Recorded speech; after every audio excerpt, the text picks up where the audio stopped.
Halo Bunda-Bunda, pernahkah Anda merasa takjub melihat betapa cepatnya pertumbuhan dan perkembangan setiap anak? Jadi mereka yang hanya bisa menangis, mereka belajar merangkak, berbicara, berjalan, hingga menjadi baby yang mandiri.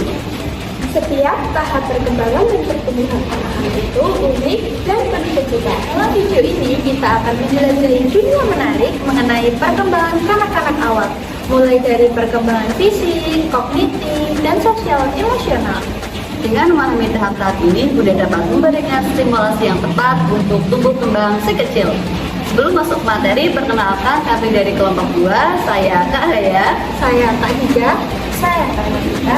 dan saya Kak Sally. Bunda-bunda pasti udah pada nggak sabar kan? Iya kan? Oke, kalau Bunda-Bunda udah gak sabar, langsung saja kita masuk ke Materinya, Cikidang.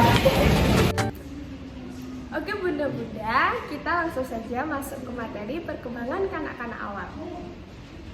Yang pertama, apa sih itu masa kanak-kanak awal? Jadi masa kanak-kanak awal adalah masa di mana manusia mengalami perkembangan yang cukup pesat, namun masih memiliki hubungan yang erat dengan keluarganya.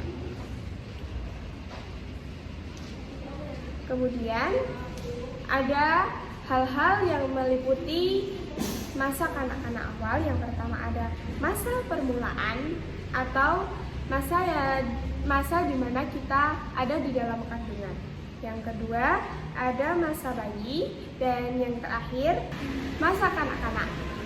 Jadi masa kanak-kanak ini dibagi menjadi 2 tahapan. Yang pertama ada tahap awal yang terjadi pada rentang usia 2-6 tahun, dan yang kedua ada tahap akhir yang terjadi pada rentang usia 6-12 tahun. Kemudian ada beberapa perkembangan yang terjadi pada masa kanak-kanak awal. Yang pertama itu ada perkembangan fisik, yang kedua ada perkembangan intelektual, yang ketiga ada perkembangan sosial emosional, dan yang terakhir ada perkembangan moral. Perkembangan fisik yang terjadi pada masa kanak-kanak awal ini ada pertumbuhan tinggi dan berat badan, yang kedua ada perkembangan motorik, yang ketiga ada implikasi terhadap pendidikan. Masuk ke perkembangan yang pertama, yaitu perkembangan fisik pada masa kanak-kanak awal. Yang pertama ada pertumbuhan tinggi pada anak-anak, rata-rata 6,25 cm setiap tahunnya, dan pertumbuhan berat badan yang bertambah sekitar 2,5 sampai 3,5 kg per tahunnya. Kemudian ada perkembangan motorik. Perkembangan motorik ini meliputi penyempurnaan dan keterampilan dari perkembangan tangan dan kaki sebelumnya. Yang ketiga ini ada perkembangan motorik tangan. Oke, perkembangan motorik tangan dapat dilatih dengan berpakaian, mandi sendiri, dan perkembangan motorik kaki dapat dilatih dengan bermain bola, sepeda, dan lain-lain. Setiap orang tua dan pendidik perlu memperhatikan perkembangan yang terjadi pada anak-anak. Baik, yang selanjutnya yaitu perkembangan intelektual pada masa kanak-kanak awal, yang meliputi perkembangan kognisi, perkembangan bahasa dan bicara, dan implikasinya terhadap pendidikan. Yang pertama yaitu perkembangan kognisi. Perkembangan teori kognitif biasa menjelaskan bahwa masa kanak-kanak awal berada pada tahap praoperasional, ditandai dengan kemampuan yang belum terorganisir. Yang kedua yaitu kemampuan bahasa dan bicara. Perkembangan teori belajar sosial mempengaruhi kemampuan anak untuk berbicara. Anak belajar berbicara sesuai dengan gaya bahasa di lingkungannya. Selanjutnya yaitu implikasinya terhadap pendidikan. Anak belum mampu mengorganisir kemampuan kognisinya secara sempurna. Tetapi dalam perkembangan bicara dan berbahasa, anak dapat distimulasi dari orang-orang terdekat. Maka, sebagai orang tua dan seorang pendidik perlu mendorong anak-anak untuk menstimulasi perkembangan kognisinya. Oke, selanjutnya kita akan masuk ke materi perkembangan sosial emosional pada masa kanak-kanak awal.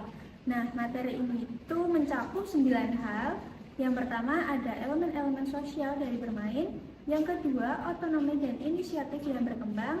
Yang ketiga, perasaan tentang diri sendiri. Yang keempat, hubungan dengan teman sebaya. Yang kelima, konflik sosial. Yang keenam, perilaku prososial. Yang ketujuh, ketakutan-ketakutan pada anak. Yang kedelapan, pemahaman gender. Dan yang terakhir ada implikasinya terhadap pendidikan. Nah, kita akan membahas yang pertama nih. Jadi, pola bermain pada anak itu cenderung mengalami peralihan dari yang tadinya itu permainan soliter ke permainan yang paralel. Yang kedua, inisiatif pada anak itu perlu didorong pada pengalaman sehari-harinya untuk membangun kemandirian pada anak. Yang ketiga, anak perlu mengembangkan self-system yang dibantu oleh pendidik agar mereka itu merasa dan mereka berharga di lingkungannya. Nah, yang keempat, dorongan dari teman sebaya sangat berpengaruh bagi perkembangan anak-anak. Pendidik juga dapat membantu anak-anak untuk bersosialisasi. Yang kelima, konflik sosial pada setiap anak itu sering terjadi. Jadi, pendidik itu perlu membantu anak untuk mengungkapkan perasaannya secara verbal. Yang keenam, perilaku prososial pada anak itu akan terlihat apabila anak menunjukkan empati atau altruisme seperti berperilaku agresif ketika mainannya itu direbut temannya. Yang ketujuh itu anak-anak masih cenderung takut dengan hal-hal di sekitarnya seperti kegelapan, monster, binatang, dan lain-lain. Dan yang terakhir, anak-anak itu perlu memahami pentingnya mereka mengembangkan kesadaran akan gender masing-masing. Yang selanjutnya ada perkembangan moral pada masa kanak-kanak awal mencakup 3 hal, yaitu yang pertama ada konsep terhadap pergaulan anak, yang kedua tugas perkembangan anak-anak, dan yang ketiga implikasinya terhadap pendidikan. Yang pertama ada konsep terhadap pergaulan anak. Aspek dari perkembangan moral pada masa kanak-kanak awal mencakup konsep anak tentang persahabatannya dan kewajiban-kewajiban tertentu dari persahabatan, keadilan, dan kejujuran, kepatuhan, otoritas, serta hukum-hukum sosial dan adat. Yang kedua ada tugas perkembangan anak-anak. Tugas perkembangan anak-anak belajar perbedaan jenis kelamin dan aturan-aturan yang terkait dengan hal tersebut. Belajar sosialisasi dengan orang-orang di sekitar lingkungan hidupnya, pembentukan pengertian sederhana, serta pengembangan kata hati yang meliputi pembedaan apa yang benar dan apa yang salah. Hal tersebut menjadi tugas perkembangan kanak-kanak. Yang ketiga ada implikasinya terhadap pendidikan. Pendidik perlu memperhatikan setiap tugas perkembangan kanak-kanak agar terlaksana dengan baik. Yang terakhir ada implikasinya terhadap pendidikan. Sebagai seorang pendidik memiliki peran penting untuk membantu perkembangan setiap kanak-kanak, seperti memperhatikan mereka ketika bermain, membantu mengembangkan sifat inisiatif mereka, self-esteem, bersosialisasi, mengatasi konflik sosial, berperilaku yang baik, membantu mereka melawan ketakutan, dan memberi pemahaman tentang gender. Jadi seluruh materi yang telah kami jelaskan kesimpulannya yaitu perkembangan kanak-kanak awal merupakan proses kompleks yang melibatkan perkembangan fisik, intelektual, sosial emosional, dan perkembangan moral. Pentingnya bagi seorang pendidik untuk memahami dan memperhatikan setiap perkembangan pada masa kanak-kanak.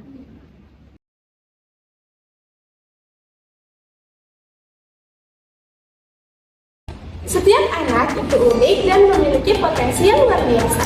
Dengan memahami tahapan perkembangan mereka, kita dapat memberikan dukungan dan stimulasi yang tepat. Mari kita bersama-sama menciptakan lingkungan yang aman, nyaman, dan menyenangkan bagi tumbuh kembang anak kita. Ayo para bunda dan ibu guru, jangan ragu untuk mencoba aktivitas baru untuk mengenali potensi sang anak. Sekian materi perkembangan kanak-kanak dari kami. Semoga bermanfaat bagi bunda-bunda dan ibu guru. Bye-bye.